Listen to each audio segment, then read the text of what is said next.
Well, I think, in a sense, everything I've written, whether it's my fantasy trilogy, the Quintana trilogy, whether it's the books on writing, whether it's my memoir, really have a common theme, although it certainly wasn't a common theme I was aware of when I was writing them, which is often how that works for writers, which really has to do with opening to the creative impulses within you, opening to the inner wisdom within you.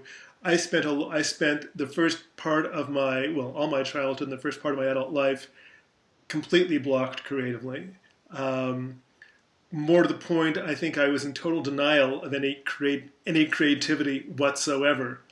And it wasn't until I was kind of bullied into going to a creative writing class against my will in my early to mid 30s that all that began to change. I opened up more and more, and I began to teach my own classes and my own workshops, and everything that I do now, which is really opening us up to our creativity, opening us up to that inner wisdom, and allowing the words to flow freely onto the page. And the first book on writing, called The Voice of the Muse Answering the Call to Write, poster, was...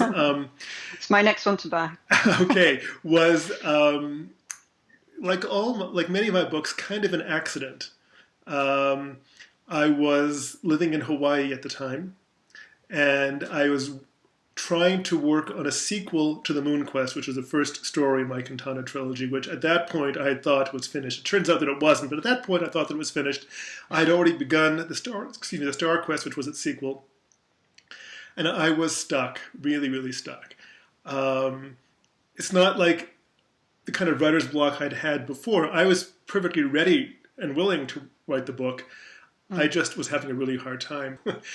And I would leave for work early. And of course, Hawaii is very beautiful. And park in a beautiful spot. And just kind of write for myself longhand on a notepad. And what I ended up writing on those mornings were just kind of self-motivating, inspiring little essays for me. That's all. Yeah. And I had this stack of them. And now we cut to a few years later. I have miraculously found an agent for the Moon Quest. And I'm going through my papers one day and I see the stack of writings on writing. And I think, gee, I wonder if there's a book there. And I called the agent and I said, if I have a book on writing, would you be interested in seeing it? And she said, sure. Well, I had lots of longhand pages, some of which I had transcribed, some which I had typed up. I had no cohesion or anything. I took that big stack. First, I printed everything out. I took the big stack. I took my laptop. I took scissors and Scotch tape.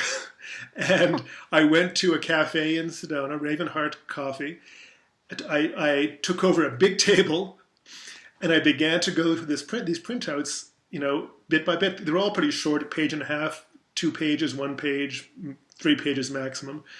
And I basically said to the stack of pages, if you're a book, then you better show me what you are, because I have no idea. And as I began to read these pieces, these vignettes, these essays, I began to put them in piles by topic and by theme. And once I had done that, I went through them again and found some redundancy in some things I could eliminate and some things I could kind of merge. And before I knew it, I had what was, at the time, the first version of The Voice of the Muse. But a lot of it is about freeing ourselves to write, because that's my journey.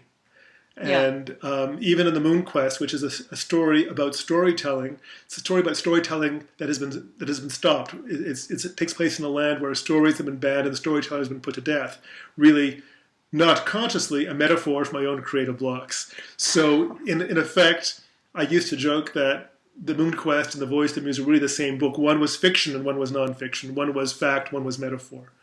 So my own journey has really been the journey of my own creative awakening, and I think the reason I write so much about it is because I have a lot of experience, some of it not always all that pleasant. And I come from a place where the people I work with and the people who read my books, I've been there. I know what they're going through. I understand the fear. I understand the judgment that they fear and that they direct toward themselves. Having come through a lot of that, I feel that I'm in a really good place both through my writing and through my workshops and seminars and one-on-one work, to really help and guide people to move through their own